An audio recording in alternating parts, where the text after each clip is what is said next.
We're dedicating this service to the Bradley sisters today.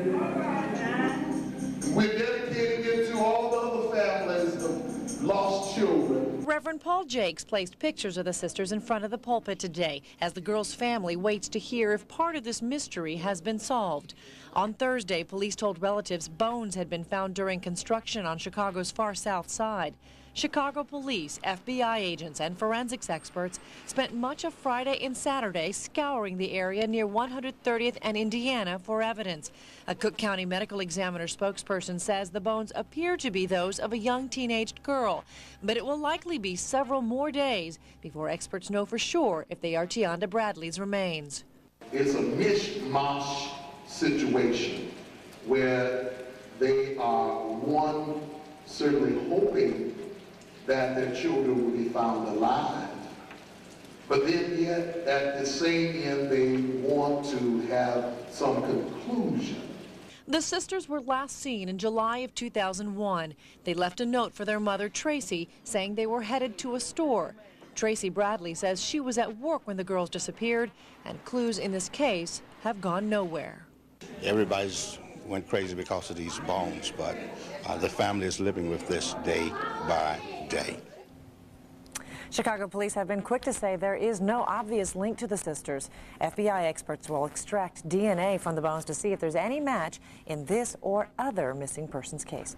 We told you at the top of this newscast about a home invasion shooting in suburban Steger. CBS 2's Dana Kozlov is at the scene right now. Dana, you've been talking to police investigators on this case. What are they telling you? Well, I just spoke with the police chief here in Steger, and he said here's basically what happened tonight at that home on Richton Road. About 6:15, an ex-police officer living in the home heard pounding at his door. He got out of the shower. He was in the shower and he saw someone climbing into his house.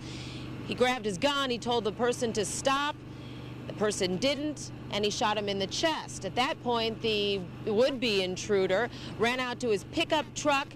The ex-police officer ran after him. He got in his pickup truck. He tried to drive over the ex-police officer and then tried to get away. And at that point, the chief here says the officer fired 4 shots, blowing out at least 1 tire on that vehicle. The intruder then, we understand, still drove away, went home to Crete, picked up a friend. They were on their way to St. James Hospital, I believe that's in Olympia Fields. When he collapsed, that's when police found him. He is actually in surgery right now, charges pending. Police here in Steger at this point say the homeowner was not hurt. They do not know at this point if it was random, though, or if that home was targeted. So again, the offender in surgery at this hour, facing possible charges. Back to you. Okay, a breaking story. Dana Kozlov reporting live tonight from suburban Steger. Thank you.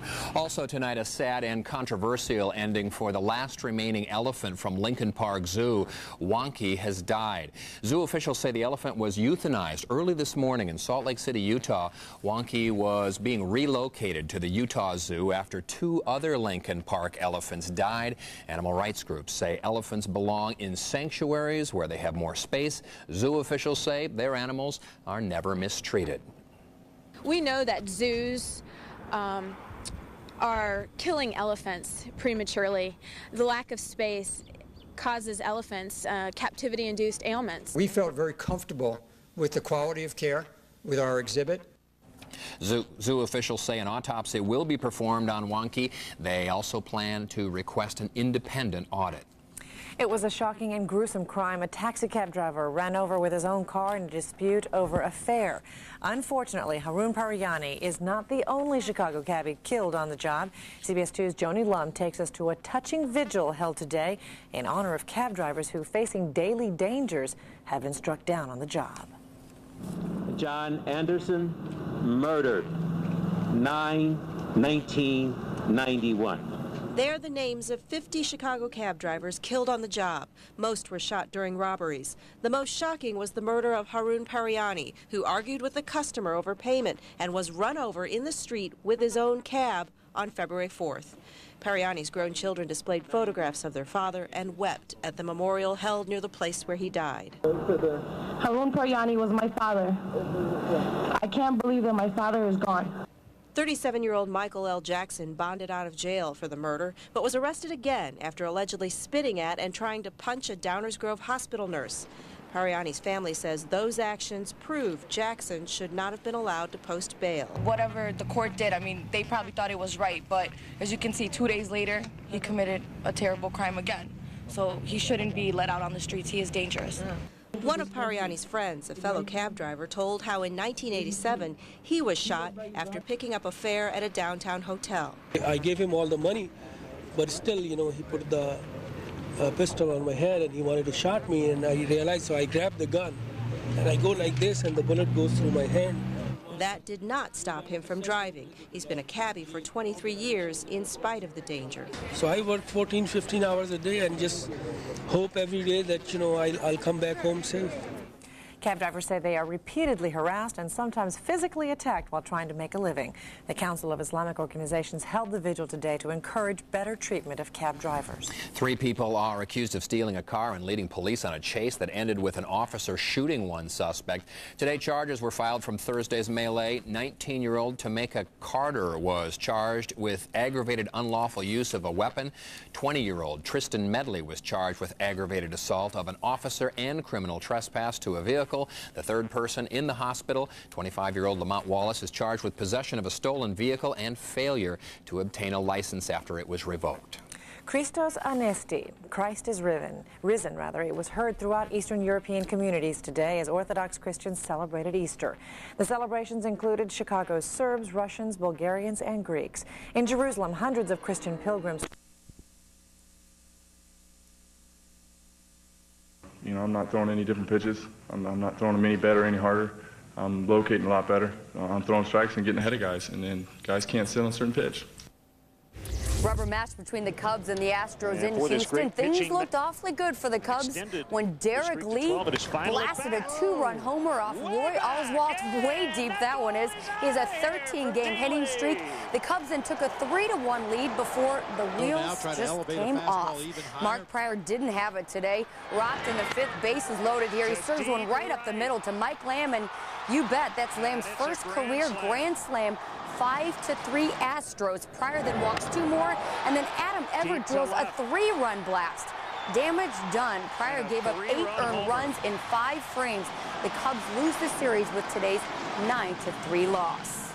Well, the Bulls, in a foul mood that is, went back to the drawing board after yesterday's foul fiasco. And as Howard Sudbury reports, they were all business today in the nation's capital.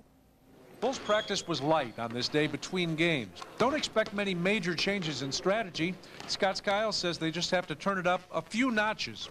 The guys realize it. I could tell this morning when I first addressed them before we looked at tape that they understand that we got outplayed, and I would imagine that you know, we're going to come back and play much better tomorrow night. Ben Gordon's been fighting the flu. He feels better today. But Tyson Chandler dislocated a finger, and he'll play with it taped to another finger. Nobody in the Bulls had a big game. Antonio Davis says the Wizards played like the desperate team they were after 2 losses in Chicago. This is playoff basketball, and if you want to go on, you have to play with the sense of urgency, you know. They played like they were 2 games down. We played like we were 2 games up. And if that happens, you know, we're going to end up losing and they're going to end up winning. The pressure is still on them on Monday, I would say. I think so. I mean, if we're able to, you know, steal one tomorrow, then, you know, we feel pretty confident going back home, and then a lot more pressure will be on them. So tomorrow's a big game. Scott Skiles says it was simple. His Bulls were outplayed start to finish. Now, the Bulls were a good road team this year, and it's beginning to look like whichever team can break through on the other team's home floor can take control of this series. In Washington, Howard Sudbury, CBS 2 News. Thanks, Howard. On to the Nets, who were supposed to be a challenge for the Heat. Well, kiss that goodbye. Dwayne Wade more than filled the void for Shaq's scoreless first half today. Wade poured in 34 points, and he averaged more than 25 for the entire series. That's right, the Heat sweep the Nets, and they now await the winner of the Bulls and the Wizards. Meanwhile, Detroit and Phoenix also won today. On to NASCAR. Aaron's 499 actor Adam Sandler got their engine started today, and things started out clean. But then a Talladega traffic jam. Dale Earnhardt nudged Mike Wallace, setting off a melee that took out almost half of the 43-car field. It's the second biggest pileup in Talladega history. After that, though, it was all Jeff Gordon, who led 139 laps. It's his third victory already this year. Playoff implications today. The Rush pumped up against Las Vegas, and the Rush scored on every single possession of the game. Do you believe that? Less than a minute left here. Raymond Fillion connects with Jeremy McDaniel. Turns out to be the game winner. They hold on for the 63-62 win. So things are looking very good. They're 8-5, and they're now first in the division. So they should be playoff bound. Yeah. Fingers crossed. That's great. Yeah. Okay. Thanks, Megan. Megan. When we come back, we get the chance to laugh with the president. That's right. Great lines and laughs from the Correspondents' Dinner. Stay with us.